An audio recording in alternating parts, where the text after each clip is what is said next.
പോത്താങ്കണ്ടം കോൺഗ്രസ് കമ്മിറ്റിയും പ്രിയദർശിനി പ്രവാസി കൂട്ടായ്മയും കൂടി നിർമ്മിച്ച MTP മുഹമ്മദ് കുഞ്ഞി സ്മാരക ബസ് കാത്തിരിപ്പ് കേന്ദ്രം ഉദ്ഘാടനം ചെയ്തു.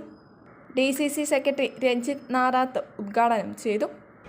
രണ്ടാം പിണറായി സർക്കാർ വരുമ്പോൾ പ്രിയങ്കരനായ രമേശ് ചെന്നിത്തല കണക്കുകൾ നിരത്തിക്കൊണ്ട് കേരളീയ സമൂഹത്തിന് മുമ്പിൽ പറഞ്ഞു, CPM-ന്റെ BJP-യുടെ ശത്രു എന്ന് പറഞ്ഞ രണ്ടുപേർക്ക് ശത്രു കോൺഗ്രസ് ആണ്.